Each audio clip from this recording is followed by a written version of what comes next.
Alors, on revient. Donc là, on était un petit peu en train d'expliquer ce que c'était un signal aléatoire. Donc, on a dit ici, quel est le moyen le plus informatif sur un signal aléatoire? Quel est le moyen qui vous donne, qui vous procure le maximum d'informations? Sa loi. C'est sa loi de probabilité, sa distribution. Alors, cette loi de proba, cette distribution, entre la distribution conjointe et distribution de premier ordre, ça peut être quelque chose qui n'est pas toujours déductible pour un signal aléatoire. Et pour alléger les traitements en général, on peut montrer que les statistiques sont suffisantes. Il y a des statistiques qui sont suffisantes pour faire un traitement sur un signal aléatoire. Donc, les premières statistiques que vous connaissez, bien sûr, vous avez l'espérance de x de t, la moyenne, donc la moyenne statistique, que je note ici mx de t pour dire que c'est une fonction qui dépend du temps ici. Hein. Donc, vous avez, pour les signaux, en général, pour une variable aléatoire, vous calculez espérance de grand X, vous trouvez une certaine valeur. Là, à cause de la dépendance en fonction du temps, à chaque instant, vous avez une valeur. Donc, du coup, à la fin, au bout du compte, vous avez une fonction déterministe qui dépend de t. Alors, ce qu'on définit, donc ça sera l'occasion maintenant de définir ce qu'on appelle la puissance moyenne instantanée. Donc, la puissance moyenne instantanée d'un signal aléatoire, ce n'est que l'espérance de x carré. OK? Dans le cas du signaux réel, hein, pour les complexes, vous prenez le module au carré. Cette puissance moyenne instantanée, elle indique un petit peu, comme son nom l'indique, c'est la puissance du signal, hein, combien il est fort, hein, son intensité par unité de temps, moyennée sur le temps. En général, on utilise la puissance instantanée moyenne en décibels. En décibels, ça va être le 10 log 10 de cette valeur-là, de l'espérance de x carré. Hein, tout ce qui est en décibels, vous basculez en log 10. Donc, cette statistique, c'est une statistique, la moyenne, hein, c'est une statistique à l'ordre 1. Ça, espérance x carré, ça, c'est une statistique à l'ordre 2. En fait, c'est ce qu'on appelle le moment d'ordre 2. Vous avez vu les moments pour une variable aléatoire? Centré, madame. Comment? Centré ou non centré.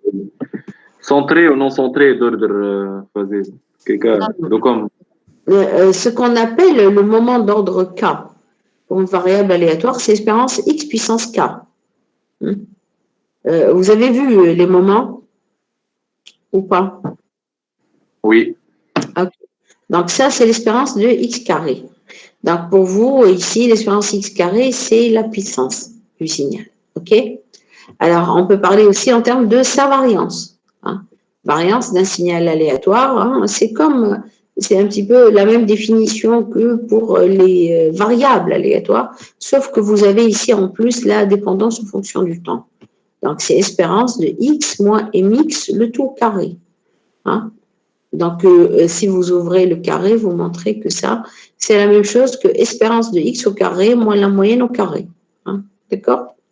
Juste ici, une remarque, faites attention, si jamais vous êtes avec un signal qui est complexe, eh ben, la puissance moyenne instantanée sera définie par espérance module au carré, et la variance aussi, il faut introduire le module ici et ici.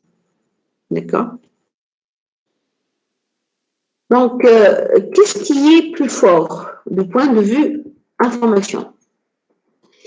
Ce qui est plus fort, connaître la loi de distribution, la loi de probabilité du signal aléatoire, ou bien connaître ses statistiques, comme ici la moyenne, la puissance, la variance.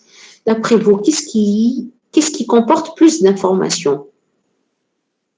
Connaître les statistiques à l'ordre 2, comme ici, ou bien connaître la loi de distribution ou la loi de probabilité? Les statistiques.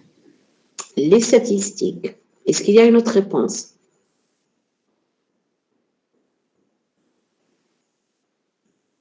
Alors, ce qu'il faudra voir, c'est que ces statistiques, espérance de x, x carré, variance, Si vous avez la loi de probabilité, vous pouvez les calculer, ces statistiques. Mais si vous avez ces statistiques, par exemple la moyenne, espérance x carré, sigma x carré, est-ce que je peux revenir à la loi de probabilité? Une statistique, est-ce que je mange les lois de probabilité? Non. D'accord. Je كان عندي une moyenne une variable aléatoire, sa moyenne au carré ou sa variance, je ne peux pas revenir à la loi de probabilité, la distribution. Par contre, à partir de la distribution, je me perçois les statistiques. Et même, tu peux aller à toutes les statistiques d'ordre K. Je me perçois l'espérance x cube, x4, etc. Donc, qu'est-ce qui est plus complet du point de vue information?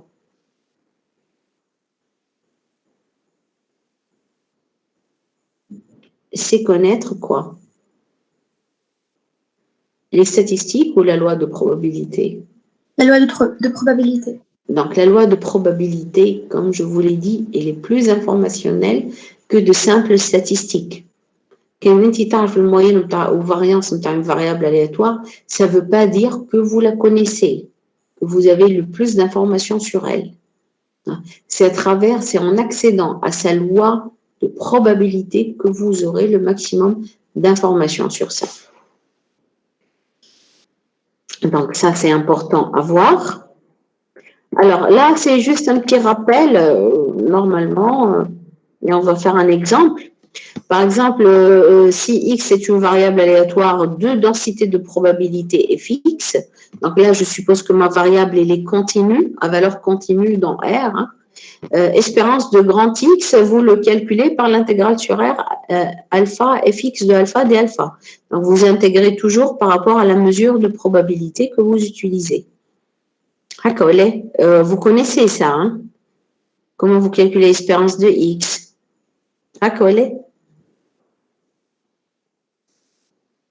Oui, non?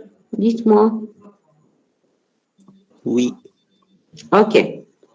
Alors, pour espérance x carré, c'est à peu près la même intégrale que vous calculez, sauf ici, vous mettez le alpha carré. Donc, vous pondérez toutes les valeurs de alpha carré par la mesure de probabilité. Donc, de façon générale, si vous avez à calculer espérance de une transformation de grand X, G de grand X, hein, comme vous voyez ici, G de grand X, là, il suffit que... il n'y a pas de carré ici, hein, je me suis trompée. C'est l'intégrale sur R, G de alpha, et vous intégrez toujours par rapport à la mesure de probabilité fx de alpha d alpha. Hein, vous n'avez pas de carré. Hein. Là, il n'y a pas de 2 ici. Alors, on va faire un exemple. Par exemple, supposons, on a le signal, ici, x de t égale A0 cosinus oméga 0t plus phi. Hein. Est-ce que ça, c'est un signal qui est aléatoire d'abord? X de t qui est égal à A0 cosinus oméga 0t plus phi. Est-ce que c'est un signal qui est aléatoire? Non. Non. Normalement, c'est un signal sinusoïdal, il est déterministe, je peux connaître ses valeurs si jamais j'ai les valeurs de A0, oméga 0 et phi. Sauf qu'ici, on considère... Comment? Voilà. Là, on a considéré le cas où cette phase-là, elle est assimilée à une variable aléatoire uniforme. Uniforme sur l'intervalle 0, 2π. D'accord? Donc, est-ce qu'elle avance comme ça? Je peux tracer la valeur de x de t là? Non. Pour tracer la valeur d'un signal aléatoire, là, il faudra que j'ai des réalisations de mon phi. C'est-à-dire que j'attends que la variable aléatoire se réalise pour calculer, pour avoir, et comme ça, on va avoir plusieurs tracés possibles de A0 cosinus oméga 0t plus phi. D'ailleurs, si vous tracez quelques réalisations de ce signal aléatoire, ça ne suit plus l'allure de cosinus. Hein. Ce n'est plus un signal sinusoïdal. Donc là, du coup, dès que j'ai un paramètre qui est aléatoire, tout devient aléatoire. Là, je rappelle Grand X suit la loi uniforme sur un intervalle AB, ça veut dire sa densité s'écrit comme une constante. C'est 1 sur B moins A, si X appartient à AB, 0 sinon. On peut la réécrire en fonction des fonctions indicatrices. C'est la fonction indicatrice de AB. Alors, ici, le phi, on a une phase uniforme sur 0,2 pi. On va essayer de calculer la moyenne de X. Donc, on va essayer de calculer l'espérance de X. Alors, espérance de X, alors, je remplace ici X de t, c'est le A0 cosinus oméga 0t plus phi. Alors, l'espérance, je suppose, vous connaissez, c'est un opérateur qui est linéaire, donc je peux sortir A0 ici, c'est une constante, je peux la sortir de l'espérance. Donc, du coup, vous avez A0, espérance de cosinus oméga 0t plus phi.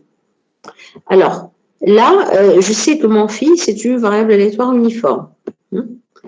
Donc, tout ce qui est à l'intérieur de l'espérance, je peux le voir comme une transformation de phi. C'est un certain G de phi. Donc, si je calcule espérance de G de phi, donc comment je vais la voir? Ça va être donc l'intégrale sur R. La transformation, donc j'applique ça, j'applique cette expression. Il n'y a pas le carré, je le répète encore une fois. Donc, cosinus oméga 0t plus alpha, et j'intègre toujours par rapport à la densité de ce qui est aléatoire. Là, vous devez mettre la densité de ce qui est aléatoire, phi. Alors, phi ici, pardon. Alors, je sais que phi suit la loi uniforme sur 0,2 pi. Donc, la densité de phi, qu'est-ce qu'elle vaut? 1 sur quoi?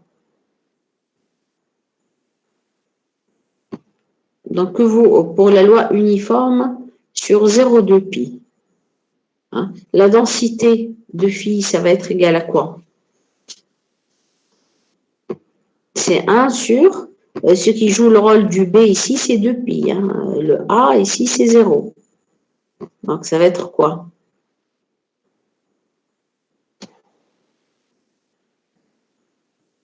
Donc, la densité Fi de X, qu'est-ce qu'elle vaut? 1 sur 2 pi. Donc, 1 sur 2 pi, si X appartient à quel intervalle? 0,2 pi. Si X appartient à 0,2 pi. Et 0 sinon. Donc, du coup, cette intégrale, puisque Fi, il est nul en dehors de 0,2 pi, donc je vais avoir 1 sur 2 pi, cosinus oméga 0t plus alpha d alpha. Donc, j'intègre ça sur 0,2 pi. Donc, bien sûr, j'intègre par rapport à alpha, la variable ici, donc juste, il faut faire attention. La variable ici, alpha, c'est alpha d'intégration. Donc, primitif de ça, c'est sinus oméga 0t plus alpha, à prendre entre 0 et 2 pi. Ce qui va vous faire sinus oméga 0t plus 2 pi moins sinus oméga 0t, ce qui est 0, ce qui est égal à 0. Donc là, la moyenne, espérance de X, elle vaut 0. C'est un signal qui est centré à chaque instant ici. Donc, ce signal-là, aléatoire, à 0 cosinus oméga 0t plus phi, on vérifie qu'il est centré à chaque instant. Alors, si de même, une autre application, je calcule maintenant espérance de X carré. Espérance X carré, on a dit, c'est quoi ça? Par rapport au signal, c'est la définition de quoi, l'espérance de X carré? Ça, c'est... Comment on a appelé cette quantité? Puissance. C'est la puissance du signal en linéaire.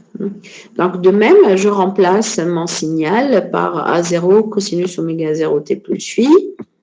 Là, j'ai le droit de sortir le A0 carré parce que l'espérance, c'est un opérateur linéaire. Donc, reste ici le cos carré.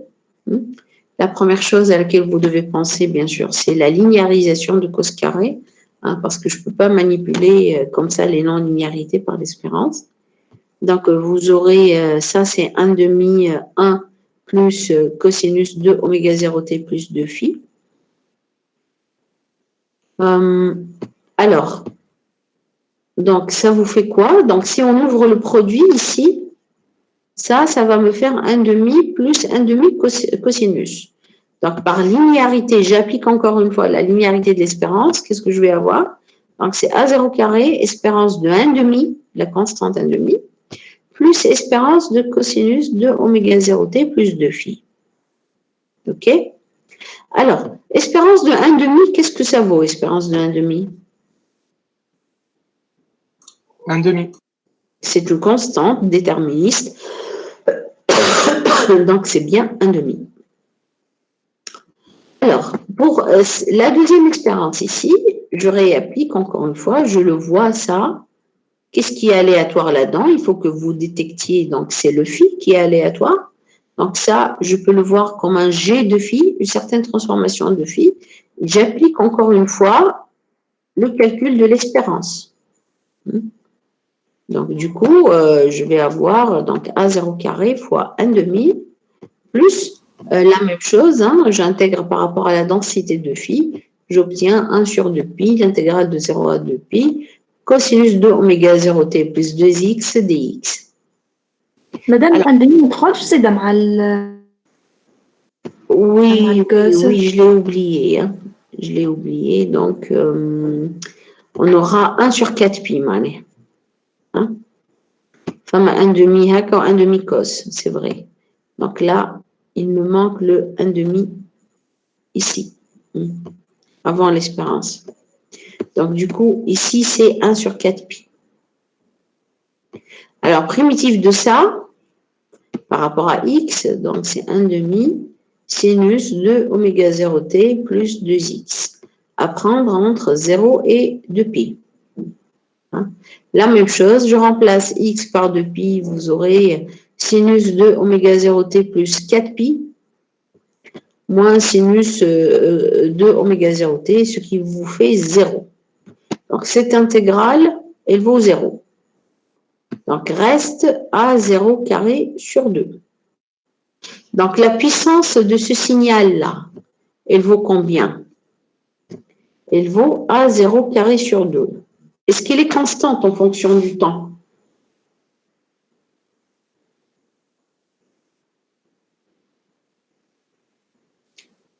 Oui. Donc, ce signal-là, il a une moyenne et une puissance qui sont constantes en fonction du temps.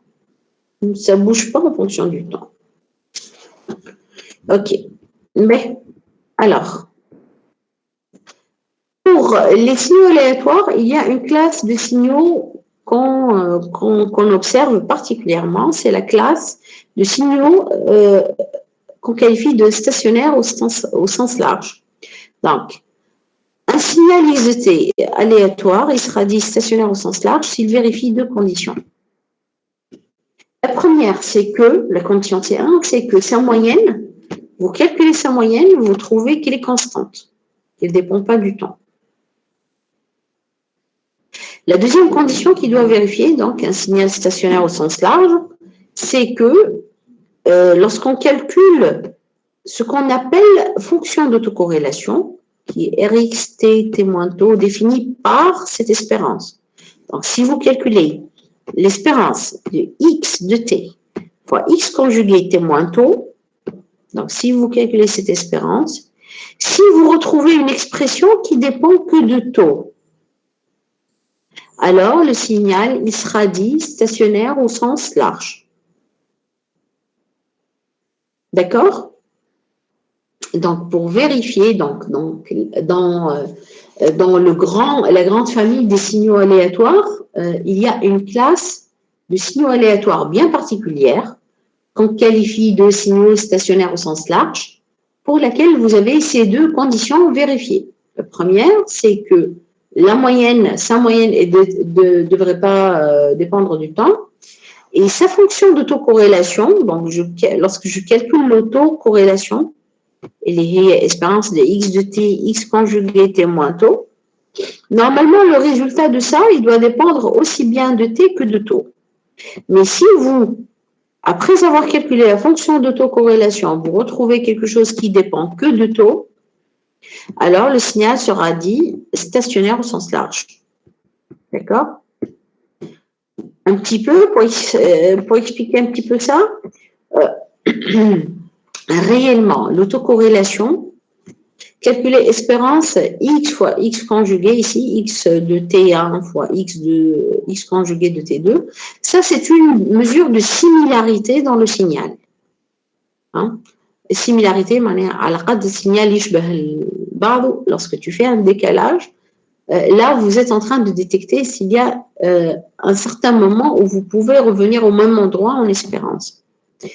Donc, le fait que ça soit stationnaire, ça veut dire si vous calculez l'autocorrélation du signal entre deux instants T1 et T2, entre deux instants T'1 et T'2, ils seront égaux si jamais les deux instants ils sont, disons, éloignés de la même distance, de la même valeur taux. Hein. Donc, si T'2 moins T'1, c'est la même chose que T2 moins T1. Hein. Ça, c'est la traduction en fonction de T1 et T2. Et ça, c'est la traduction en fonction de T et T moins taux. Hein, c'est la même chose. Donc, vous voyez, l'autocorrélation ici ne dépend que de la différence entre les deux instants. La différence ma T ou T moins taux et taux. Hein, la durée sur laquelle vous calculez l'autocorrélation. Alors, si on voit bien, par exemple, on prend la puissance. Hein, la puissance pour un signal stationnaire au sens large. Hein. On l'a défini comme espérance module de x au carré, la puissance. Module de x au carré, c'est la même chose que x fois x conjugué. Donc, vous voyez bien ici que la puissance, pour un signal stationnaire au sens large, ce n'est que l'autocorrélation. Hein, vous remplacez Rx par 0, taux par 0. Je remplace ici taux par 0. Qu'est-ce que je vais avoir? Je vais avoir l'espérance x de t fois x conjugué de t. Donc, je vais avoir l'espérance de module de x au carré qui est px. Donc, la puissance moyenne instantanée, elle est constante pour un signal stationnaire au sens large. C'est ce qu'on note px. D'accord?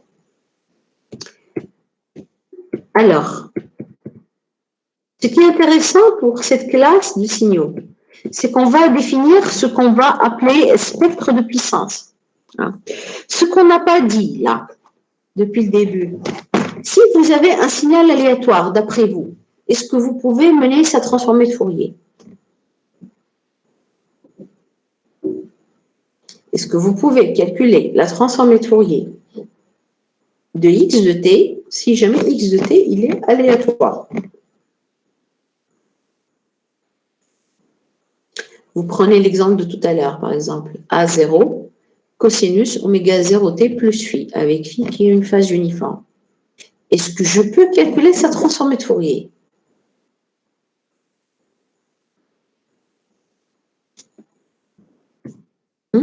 D'après vous?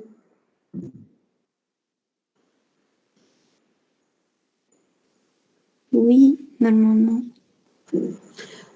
كان انا باش نحسب transformée de Fourier معناها باش نعملوا l'intégrale de x de t exponentielle moins j de pi ft dt. Or x de t c'est un signal aléatoire, je ne peux pas connaître les valeurs prises par x de t. هكا ولا؟ Le phi par exemple, si on applique ça pour tout à l'heure, hein, j'applique le transformé de Fourier de A0 cosinus oméga 0t plus phi avec phi qui est une phase uniforme. كيفاش باش نحسب l'intégrale? Là, je ne peux pas connaître le signal x de t, les valeurs prises. Donc, je ne peux pas mener l'intégrale. L'intégrale, c'est une surface. C'est un calcul de surface. Elle est déterministe. D'accord? Donc, même cette intégrale, si vous la menez, elle est comment? Elle est réellement aléatoire. Donc, réellement, on ne peut pas calculer, pour avoir la particularité des signaux aléatoires, on ne va pas pouvoir calculer leur spectre en faisant la transformée de Fourier. Parce que déjà, je ne peux pas connaître l'expression exacte du signal. D'accord? C'est pour cela on doit chercher un autre moyen. On définit donc ce qu'on appelle pour la classe de signaux stationnaires au sens large, on définit ce qu'on appelle le spectre de puissance. Donc, on appelle spectre de puissance de x de t. La quantité qu'on note grand S x de f, c'est la transformée de Fourier de l'autocorrélation. Donc, je récapitule.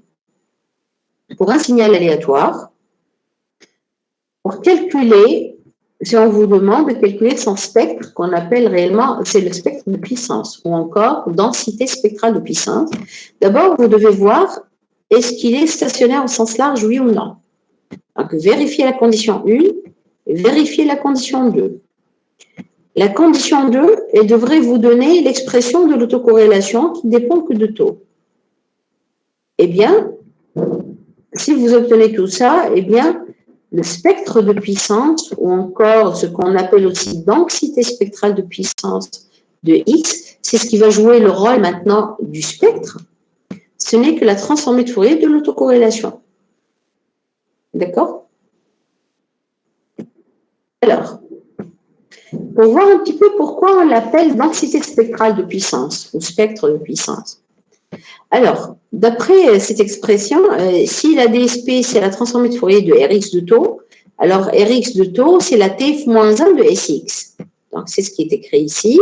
Rx de taux, c'est TF-1 de Sx de f. Et ça, c'est l'expression de la TF-1.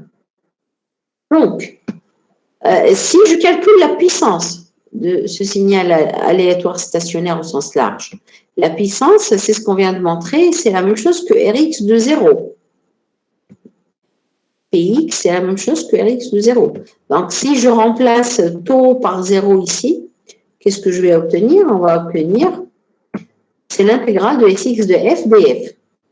Donc, la puissance totale contenue dans le signal x de t, ce n'est que l'intégrale de Sx de f. C'est pour ça que cette quantité, on l'appelle densité de la puissance. C'est le spectre de puissance. Donc, ça vous donne, cette quantité, ça vous donne comment est répartie la puissance sur l'axe fréquentiel. D'accord? Donc, le Sx de f, c'est la répartition de la puissance du signal sur l'axe fréquentiel et c'est ce qui va jouer le rôle dorénavant du spectre. Donc, pour récapituler, c'est bon, c'est compris ici pour la densité spectrale de puissance? Donc, test pour l'autocorrélation, et vous prenez la transformée de Fourier. Là, vous obtenez ce que vous pouvez appeler spectre de puissance ou la DSP, densité spectrale de puissance. Là, j'explique un petit peu à l'échelle de la densité. Densité parce que, en général, lorsqu'on intègre une densité, on retrouve la quantité totale. Donc là, vous intégrez cette quantité Sx, vous retrouvez la puissance totale du signal. Donc ça, le Sx, ce n'est que la densité de puissance, sauf qu'elle est répartie en fonction des fréquences sur l'axe fréquentiel. C'est compris ici, c'est bon?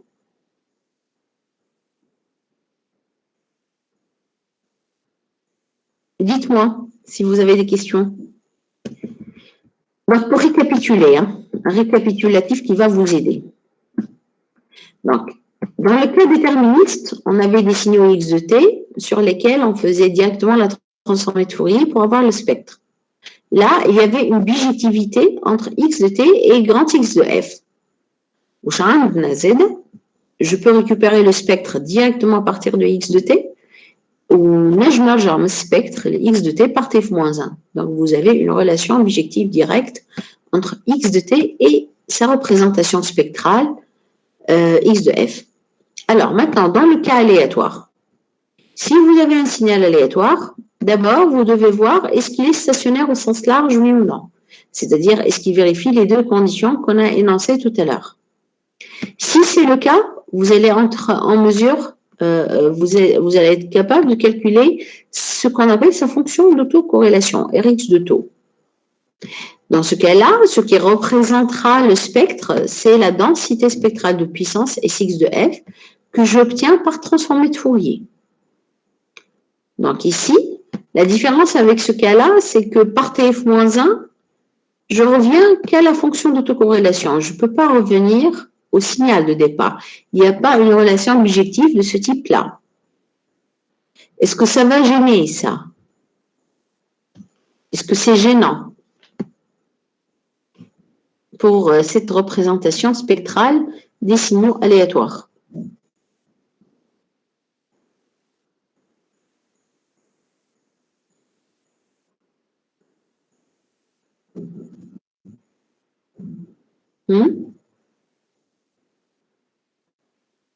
D'après vous, dites-moi.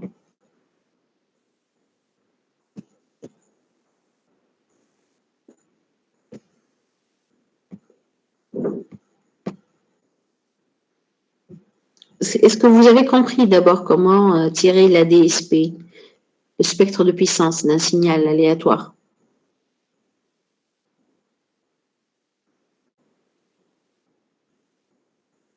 On va faire un exemple. Hein. Comment? Ben, on passe sur l'exemple, c'est mieux. OK. Alors, je reviens sur un exercice, l'exercice de tout à l'heure. OK? Alors, vous avez un signal aléatoire, comme tout à l'heure, c'est le A0 cosinus oméga 0t plus phi, avec phi qui soit la loi, suit la loi uniforme sur 0,2 pi. OK? On va essayer de voir si ce signal il est stationnaire ou pas. Alors, première chose, on doit vérifier la condition C1. Donc, on va calculer sa moyenne. On est espérance de x de t. Alors, espérance de x de t, c'est ce que j'ai fait tout à l'heure. Hein, c'est le même exemple. On a trouvé que c'était 0. Hein. Je vous rappelle, on l'a fait Becquet.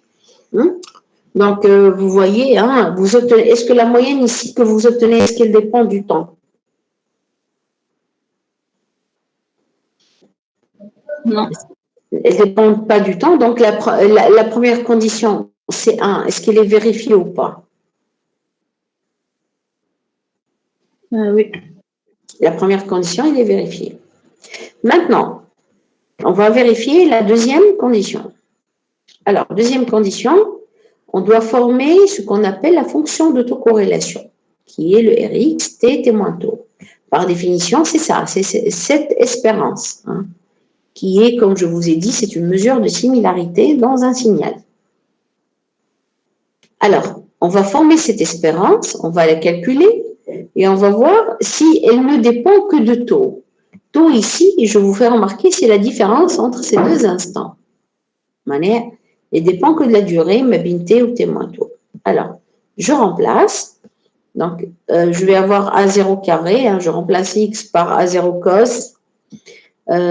Donc, vous allez avoir A0 carré qui va sortir de l'espérance. Espérance de cosinus oméga 0t plus phi fois, alors, x conjugué, là, le conjugué, je n'ai pas besoin, c'est un signal réel. Je remplace le t par t moins taux. Donc, cosinus oméga 0, t moins taux plus phi.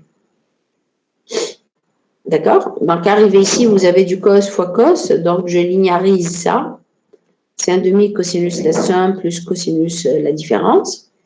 Donc, j'aurai A0 carré, espérance, 1 demi cosinus, je somme les deux angles ici, les deux arguments. Donc, oméga 0, 2t moins taux plus 2 phi, plus 1 demi cosinus, la différence des deux angles.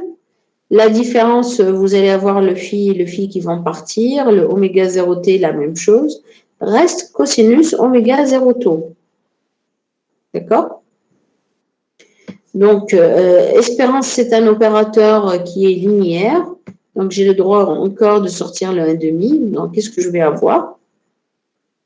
Je vais avoir A0 carré sur 2, espérance du premier cosinus, plus A0 carré sur 2, espérance de cosinus oméga 0 taux.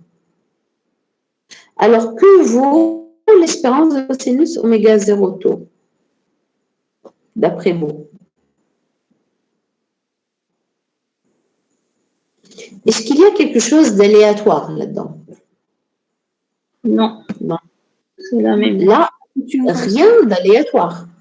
Donc, pour un oméga 0 fixé, un taux fixé, ça, vous pouvez le voir comme une constante. C'est une fonction déterministe, en fait, Et donc, l'espérance de cosinus oméga 0 taux, c'est la même chose que cosinus oméga 0 taux. D'accord ici? Vous êtes d'accord? Oui, madame. Donc, qu'est-ce qu'il nous reste à calculer? Il nous reste cette espérance, hein, que j'ai notée grand I, on va la calculer à part. Grand I, donc, grand I, là, vous devez voir ça encore comme espérance de G de phi, une certaine transformation de phi. Donc, j'applique ce que je sais pour le calcul des espérances. Donc, vous aurez intégrale sur R. G de U, ici G de U, hein, donc je remplace, c'est la variable aléatoire que je remplace par sa valeur U ici. Et j'intègre toujours par la densité par rapport à la probabilité de ce qui est aléatoire, c'est-à-dire j'intègre par rapport à FI DU.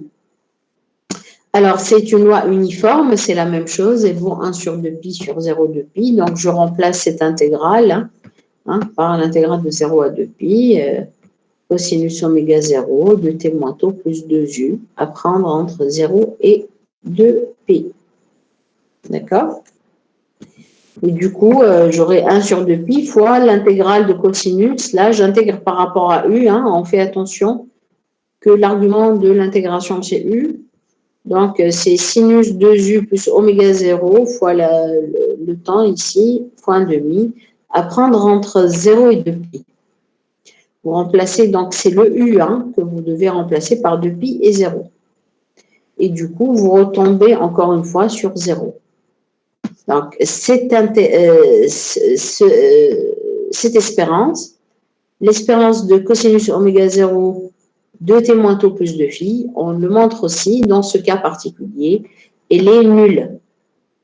Donc, qu'est-ce qui reste dans la fonction d'autocorrélation? Donc, dans Rx, tt moins tau, qu'est-ce qui va rester? Il va rester que ce terme-là, ce deuxième terme. Donc, on vérifie bien que Rx, tt moins tau ici, il vaut A0 carré sur 2, cosinus oméga 0 tau. Donc, vous voyez bien que j'ai obtenu une expression qui dépend de tau. Elle ne dépend pas de t, l'expression. Donc, est-ce que la deuxième condition, C2, est-ce qu'elle est vérifiée? Oui. Oui. Oui. Donc, la deuxième condition, elle est vérifiée. Et donc, il s'agit bien d'un signal qui est stationnaire au sens large, pour lequel on pourra calculer ce qu'on appelle la densité spectrale de puissance ou spectre de puissance. Donc, la DSP, ça va être donné par la transformée de Fourier maintenant de Rx de tau. Rx de tau, c'est une fonction qui dépend de tau que je peux, dont je peux calculer la transformée de Fourier.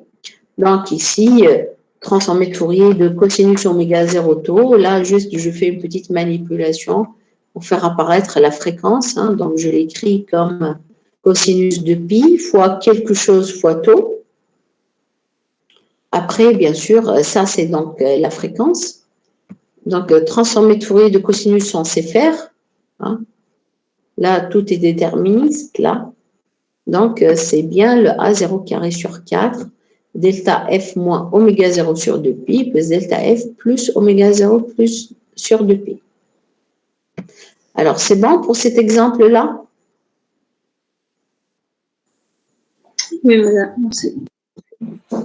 Donc, là, vous voyez devant vous comment on peut calculer le spectre de puissance pour des signaux aléatoires, mais qui doivent être stationnaires au sens large. Madame, d'accord? Oui? Madame, est-ce que densité يعطيها Sx هذه Sx de F هذه c'est la DSP, c'est une densité spectrale de puissance. معناها تعطيكم لا كيفاش؟ Madame نقصد الF شو بها الاف؟ اف هذه هي الفريكونس. لا مش الفريكونس، لا الفوق مدام في الكالكول نتاع الاي. La densité de probabilité هذه اف سكجمات افي نعطيوها لكم كان حاجتكم بها لازم نعطيها لكم. داكور اوكي. comme une variable aléatoire uniforme, on doit vous informer sur sa densité de probabilité. Hein. Ne mélangez pas densité de probabilité, FI, et densité spectrale de puissance d'un signal. Hein. Lié spectre. Hein. Pour vous, c'est le spectre ou le spectre de puissance. OK? Est-ce que vous avez des questions, quelque chose que vous n'avez pas compris à propos de cet exercice?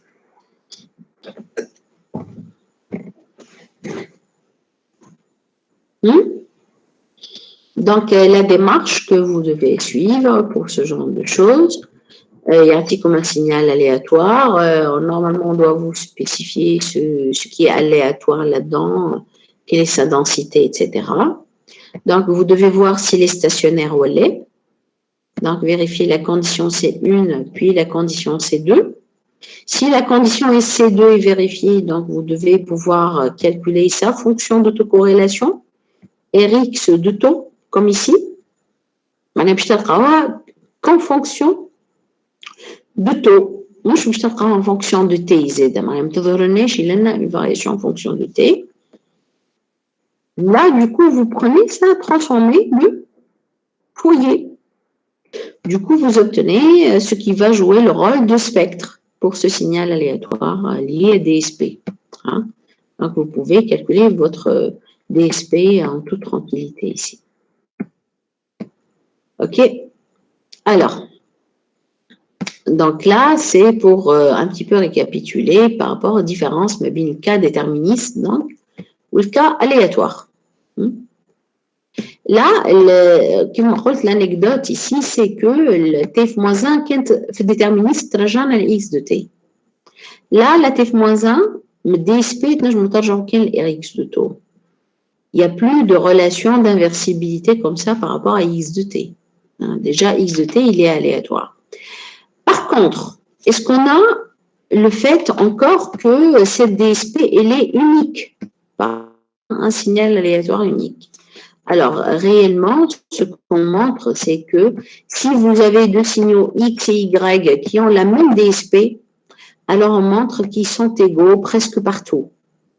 X de T, il va être toujours égal à Y, sauf sur des ensembles de mesures négligeables. Donc, il y a encore une unicité de cette signature spectrale par rapport à un signal aléatoire unique. Hein?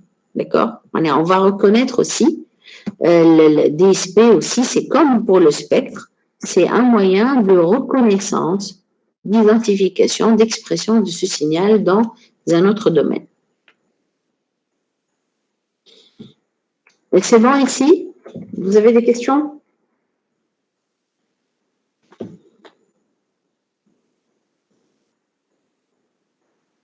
Est-ce que vous avez des questions? Non?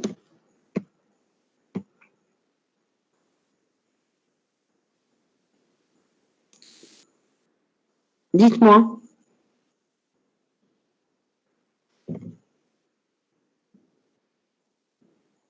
Pas de questions?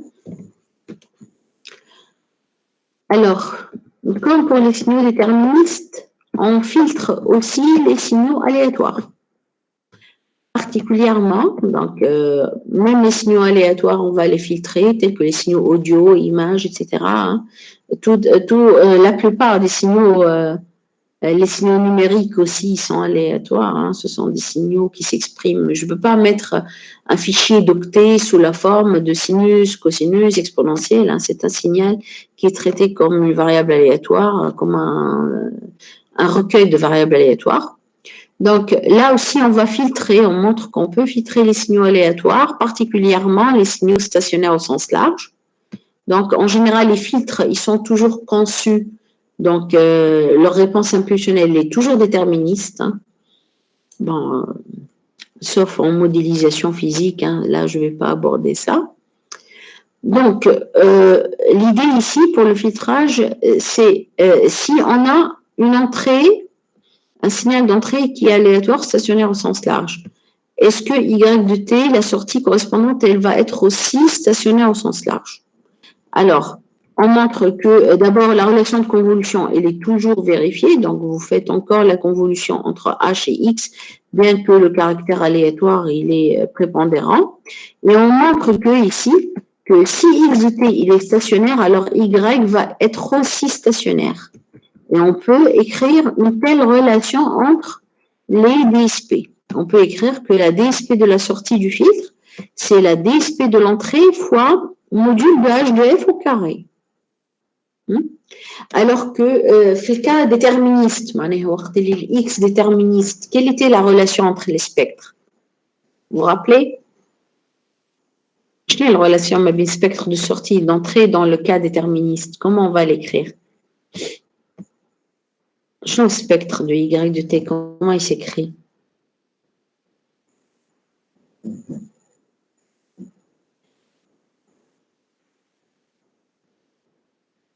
Y de f, il va être égal à quoi? Le cas déterministe, x déterministe, y déterministe.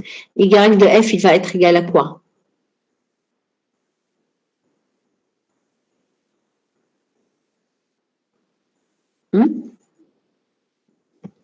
X de F. C'est h de f fois grand X de f. C'est le cas déterministe. C'est le cas aléatoire, cette relation change un petit peu. Hein? Donc, on a la DSP de Y, et c'est Y, hein? Lié spectre de puissance de Y. C'est la DSP, c'est la densité spectrale de puissance de X, de l'entrée, fois, h de f ici, mais un module de h de f au carré. Hein? J'insiste ici, ça c'est le module. Hein? Vous avez bien le module au carré. D'accord? Donc ça, c'est pour la classe de signaux stationnaires. Ça, c'est comment on représente le spectre des signaux stationnaires. Mais d'après vous, est-ce que la plupart des signaux physiques, d'après vous, est-ce qu'ils sont stationnaires ou pas stationnaires? Qu'est-ce que vous en pensez, vous?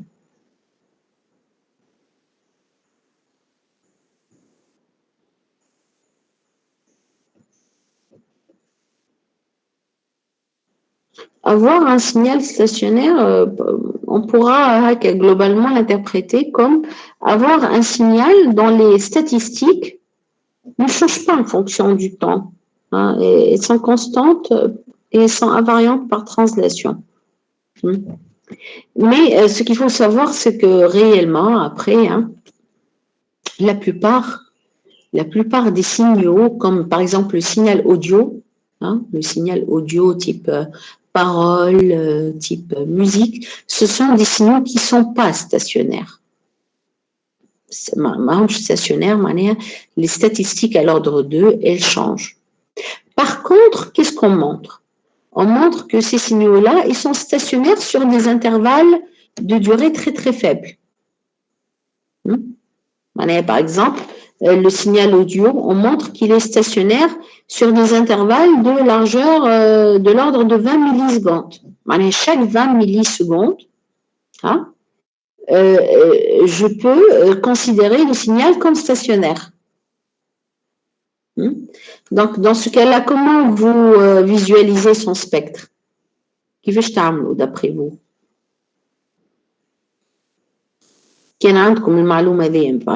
Par exemple, un signal audio, c'est un signal qui est stationnaire chaque 20 millisecondes. Sur des intervalles de largeur 20 millisecondes, il est stationnaire. Sur des intervalles de durée 20 millisecondes, je vais pouvoir calculer son spectre de puissance. Une courbe pour le spectre de puissance. Mais est-ce que cette courbe elle est figée? Est-ce que c'est la même sur chaque intervalle de stationnarité?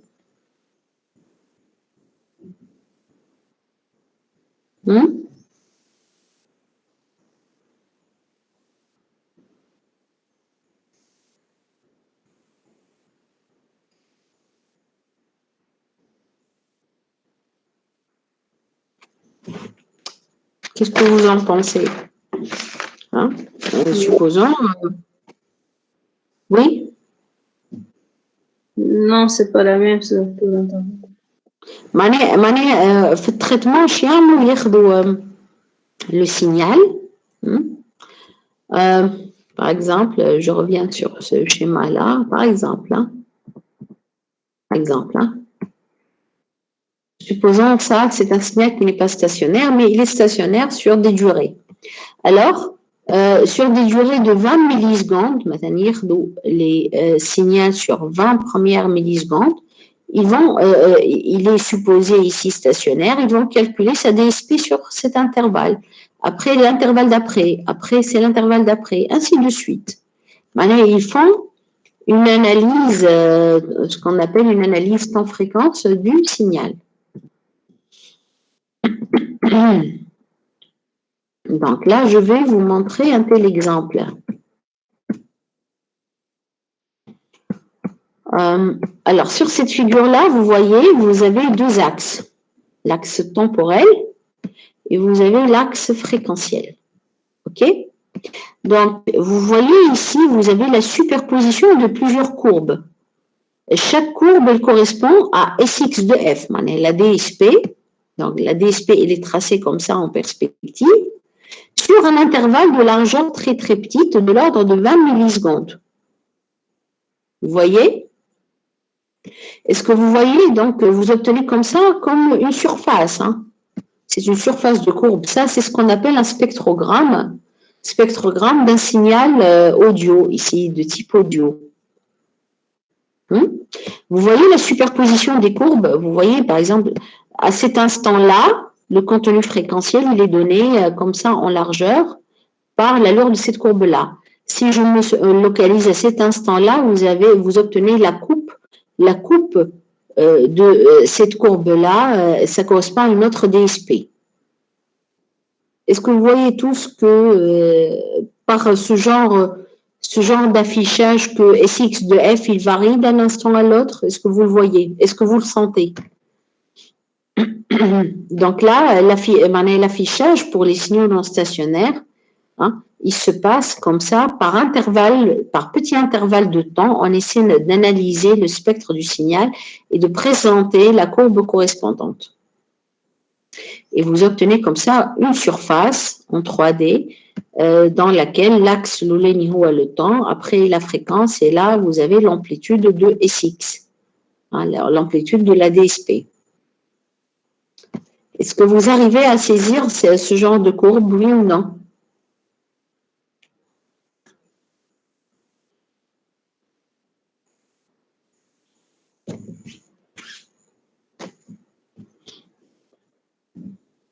Vous voyez ici, lorsque vous faites une coupe selon l'axe temporel, vous obtenez une courbe de Sx. Donc, شفتوا ريتوا الفالور الأولانية هذه الكورب الأولانية، هذه الكورب الأولانية فيها سبيكتر هذا الكل. Après, vous avez un autre filament, là, une autre courbe qui décrit la DSP sur un autre intervalle, après sur un autre intervalle, etc. Et donc, comme ça, on dresse les courbes dans un schéma en 3D. Un schéma 3D pour afficher la variation de la DSP en fonction du temps. Est-ce que vous comprenez, est-ce que vous arrivez à voir comment on a obtenu ce genre de courbe? Oui? Non?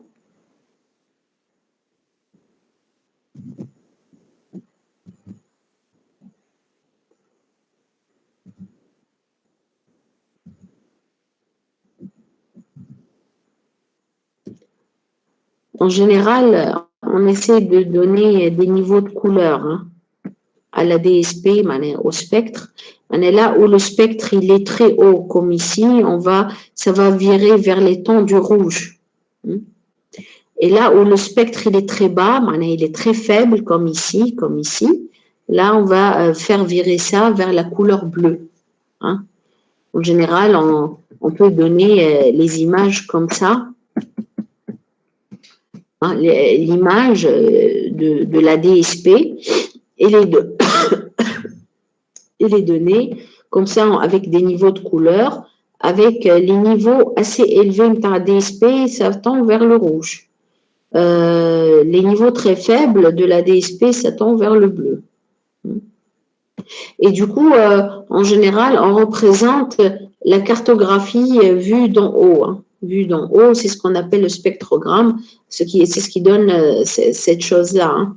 Par exemple, sur cette figure à droite, vous voyez, ça correspond à la prononciation. C'est un signal du type speech, du type parole. Hein. Vous voyez, là, ça, c'est le signal temporel. OK? Hein? On l'a fait varier sur un intervalle de 0 à 3,5 secondes. En haut, cette figure-là, ça, c'est une vue de dessus de cette courbe-là, donc du spectrogramme. Donc là où c'est rouge, là où je comprends, j'ai pas mal de présence fréquentielle. Là où ça tend vers le bleu, là où là, j'ai pas de fréquence. Du coup, vous voyez ici la variabilité. On arrive en fait à identifier les consonnes et les voyelles sur ce genre de figure. C'est pour ça qu'en intelligence artificielle, dans tout ce qui est reconnaissance, on utilise comme input d'un réseau de neurones ou autre ce genre de figure de spectrogramme parce que en général, on utilise des descripteurs calculés fréquentiellement. Hein. Donc, c'est la fréquence qui va distinguer. Par exemple, ici, ça doit correspondre à la prononciation d'une voyelle. Hein. On sait que les voyelles, elles sont plus basses en fréquence. Ça, ce genre de signature spectrale, ça, c'est relatif à des lettres frictives comme le se, le che, hein, parce que c'est plus haute fréquence. Hein. Ça, c'est plus haute fréquence. Ça, c'est plus basse fréquence. Hein. Est-ce que vous avez un petit peu compris l'idée de ces spectrogrammes?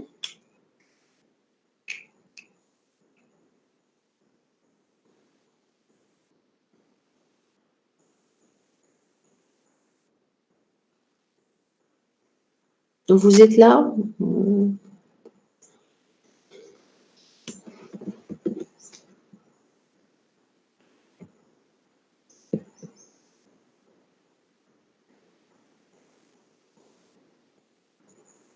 Dites-moi, est-ce que vous êtes arrivé un petit peu à comprendre c'est quoi cette figure-là, cette image-là?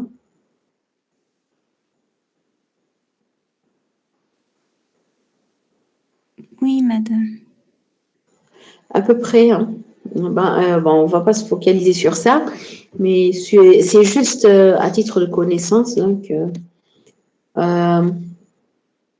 dans tout ce qui est traitement d'image, traitement audio, reconnaissance vocale, reconnaissance d'image, on utilise ce genre d'image sur le spectre, donc les spectrogrammes, pour identifier, pour reconnaître la signature spectrale d'un signal particulier. D'accord ?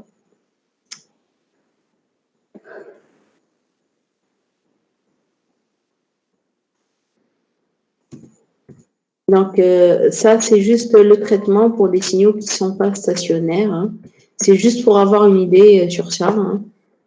Tous les moyens de compression de signaux aussi, ils œuvrent dans le domaine fréquentiel. Donc, ils utilisent comme information celle procurée hein, par ce genre de figure qui traduit la variation. Donc, vous voyez la variation temporelle du spectre, vous la voyez ici en fait. Hein.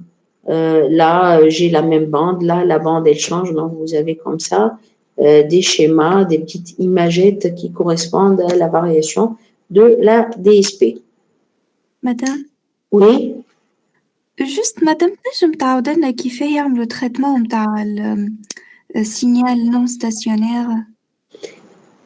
كيفاش يعملوا يجيو ياخذوا vous voyez par exemple vous voyez ce graphe ce tracé là il correspond à une réalisation d'un signal temporel qui correspond à la prononciation d'une ça doit être un tronçon d'un mot un mot qui a été prononcé.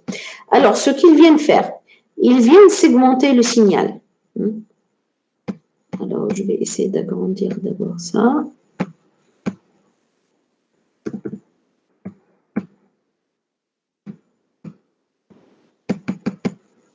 Alors, on subdivise ce signal-là en des trames de durée 20 millisecondes. Donc, 20 millisecondes ici, si de là à là, vous avez un enregistrement de 3,5. 20 millisecondes, vous n'allez pas le voir, mais ça va être vraiment un très petit intervalle ici. Hein. Ça doit correspondre, ça dépend de la fréquence d'échantillonnage, peut-être à 20, à une centaine ou quelques centaines d'échantillons. Donc là, je subdivise le signal en des trames de largeur 20 millisecondes. À chaque fois, sur chaque 20 millisecondes, je peux considérer le signal comme stationnaire sur des petites périodes, des petits intervalles de temps. Je calcule la DSP sur chaque intervalle. Donc, comme ça, je vais avoir le tracé, je vais avoir plusieurs DSP. Sur la courbe ici, vous voyez, vous avez une courbe. Vous voyez cette première courbe. Après, vous avez une deuxième courbe qui est juste après, troisième courbe.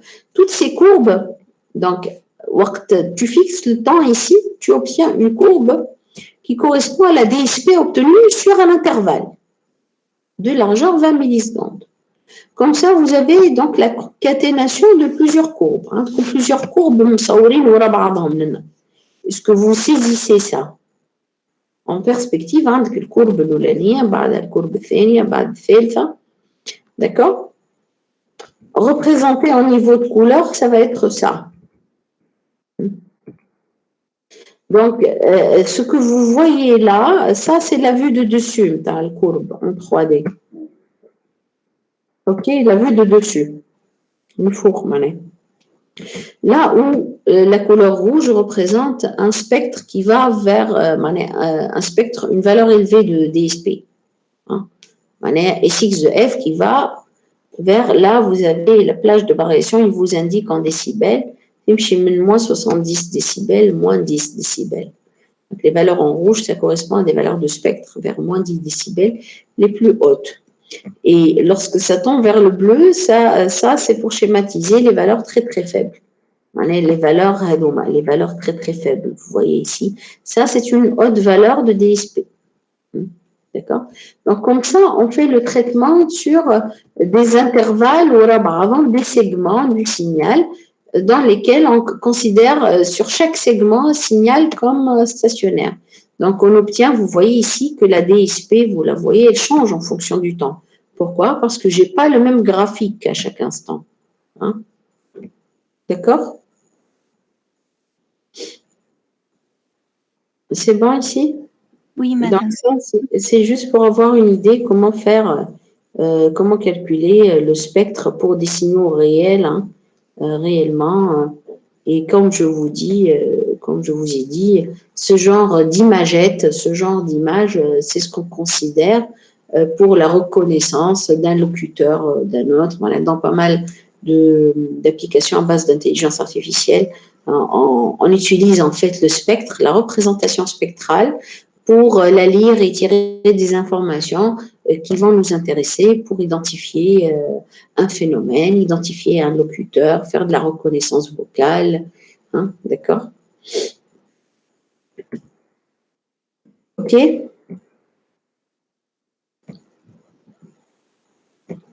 Alors, vous pouvez retrouver ce genre d'application si ça vous intéresse dans des applications. Par exemple, je vous donne un exemple. Là, je vais arrêter le partage avec ça.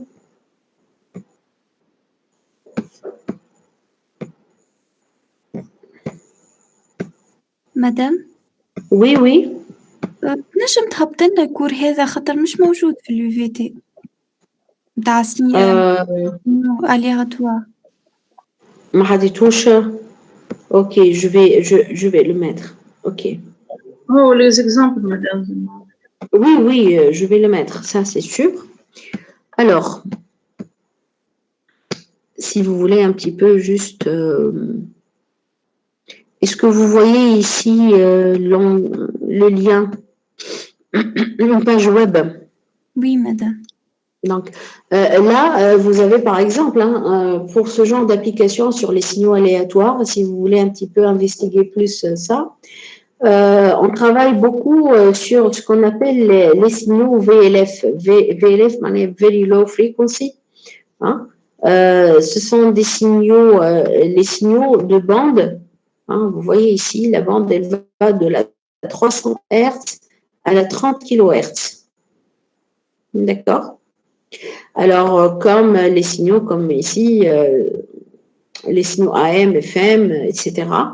Donc, les signaux très basse fréquence, c'est donc de 300 à 30 kHz. Ce qu'il faut savoir, c'est que ce sont des signaux, ce sont des ondes qu'on transmet à très longue distance. Pour l'onde électromagnétique, plus elle est haute fréquence, plus elle est très vite atténuée. Alors que les signaux très basse fréquence, ils peuvent être transmis à très très longue distance, voire à des milliers de kilomètres, avec une atténuation qui n'est pas très importante. Qui dit ça? Il va dire pourquoi on ne les utilise pas, d'après vous, pour les transmissions à longue distance? Qu'est-ce qui empêcherait qu'on utilise des signaux modulés AM et FM dans la bande 330 kHz?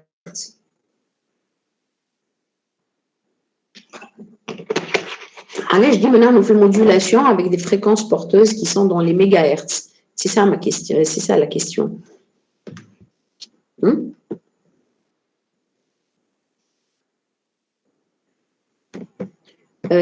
Si les signaux VLF, ils peuvent être transmis à longue distance avec une très faible atténuation, je ne peux pas les utiliser pour un multiplexage fréquentiel. Pourquoi? Parce que la bande ici, entre 300 et 30 kg, elle ne peut pas être occupée par plusieurs utilisateurs. Hein?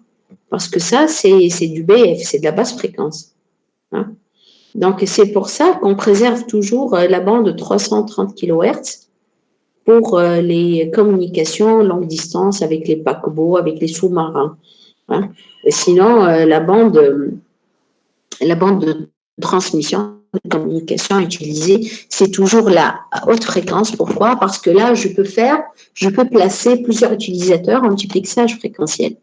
Donc là, vous avez un groupe ici à Stanford qui travaille beaucoup sur ces ondes-là. C'est intéressant à voir pour vous les applications de ça.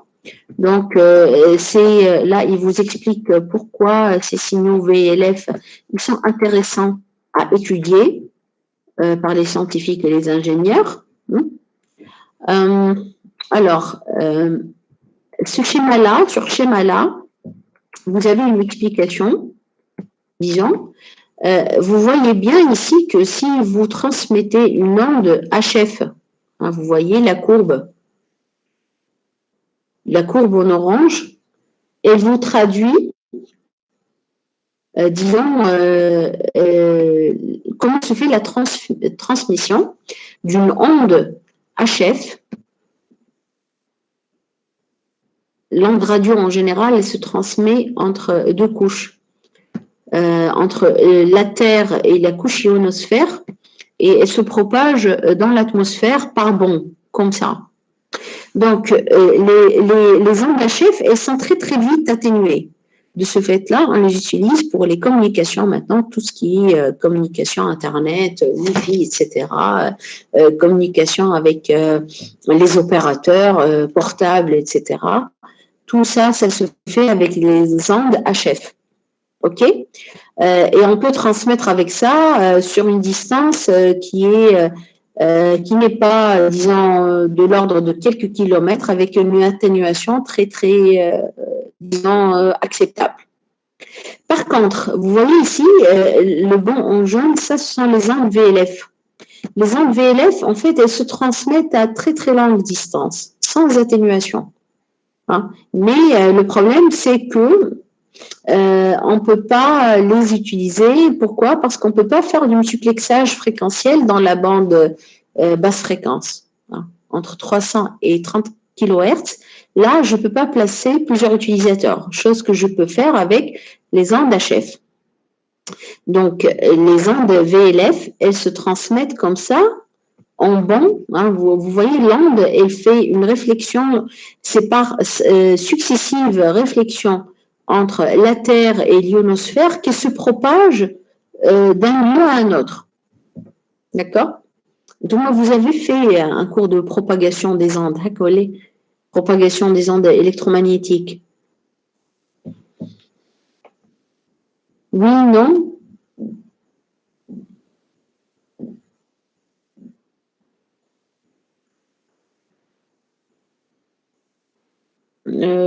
Juste répondez-moi, c'est... ما كملناهاش مدام عناوي. D'accord. Alors, là, vous voyez, par exemple, là, c'est la façon avec laquelle se propagent les ondes micro-ondes. Plus on monte en fréquence, plus on peut avoir, c'est ce qu'on appelle un faisceau hertzien ici, hein, et ça se propage en ligne directe, sans rebond. Donc, pour les ondes micro-ondes, on va toujours les préserver pour les transmissions entre une station terrestre et une station satellitaire. Hein, ça se fait toujours par faisceau hertzien. D'accord? Alors, la propagation de ces ondes VLF, elle est importante en général pour étudier les propriétés de cette couche-là, ionosphère, parce qu'on montre qu'on peut faire des communications cryptées lorsqu'on va dépasser cette couche ionosphérique, hein, parce que toutes les communications ici, HF, elles vont rebondir, elles vont être réfléchies par l'ionosphère, alors que d'autres types d'ondes, ils vont être pénétrants dans la couche ionosphérique et donc pas captés par tout le monde. Donc ça, vous avez pas mal d'applications de l'étude de ce genre de communication. Hein.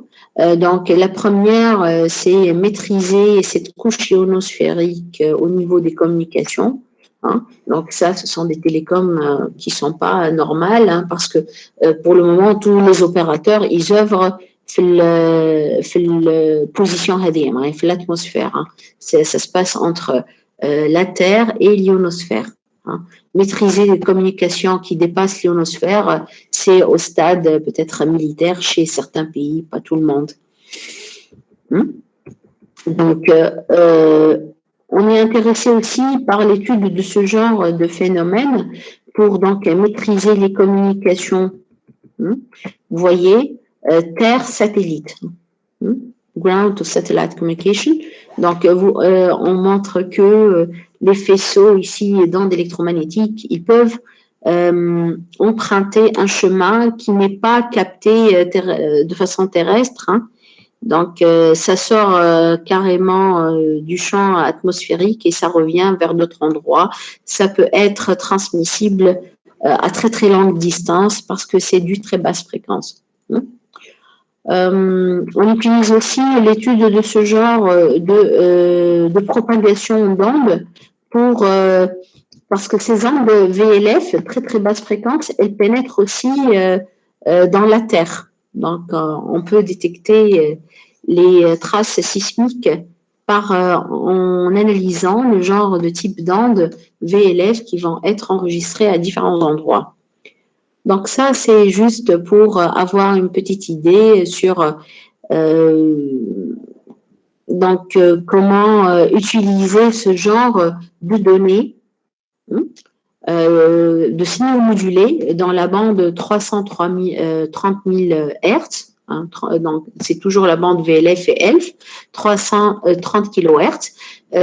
L'étude de ce genre de signaux, il est très, très intéressant parce qu'on peut maîtriser avec ça des communications à très, très longue distance, chose qui n'est pas faite avec les opérateurs, avec tout ce qui est Wi-Fi. Hein. Tout ce qui est transmission à HF, c'est une transmission à, disons, pas à longue distance. Hein. Et aussi, on étudie aussi ce genre de signaux beaucoup pour pouvoir protéger un petit peu tout ce qui est les transmissions satellitaires de quelle que soit émission cosmique du type gamma, etc., au niveau des satellites. Donc là, vous pouvez un petit peu regarder. Donc là, si vous voyez bien, là, on analyse tous les signaux en général. C'est ce que j'étais en train de présenter, hein. comme des signaux aléatoires. Hein. Donc ça, c'est la trace temporelle du signal aléatoire. Là, c'est le spectrogramme que je viens de vous présenter tout à l'heure. Donc on peut regarder par sous-bande comme ça pour détecter des phénomènes bien particuliers et étudier comment générer ces signaux-là et les transmettre de façon très très fiable. D'accord? Donc ça, c'est juste pour avoir une application qui travaille sur ce genre de choses. Ok. Alors, est-ce que vous avez des questions par rapport à ça? Quelque chose que vous n'avez pas compris particulièrement?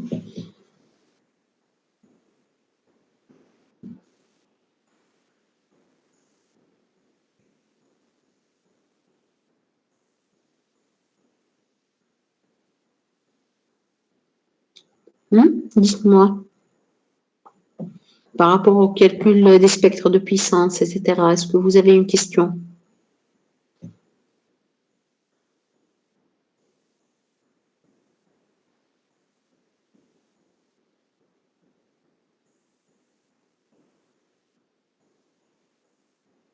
Oui, non, dites-moi.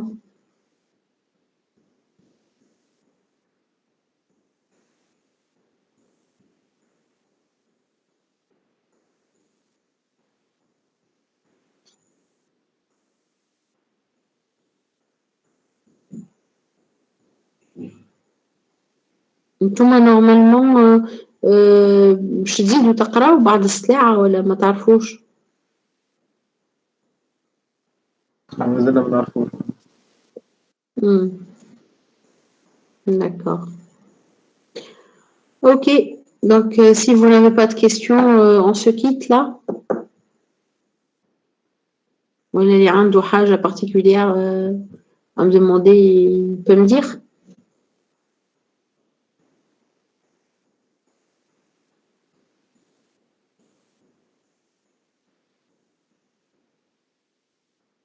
Ok, madame, bismillah. Ok, Slema. Allez, au revoir. Madame, au revoir. Au revoir, Slema. Au revoir. Slema.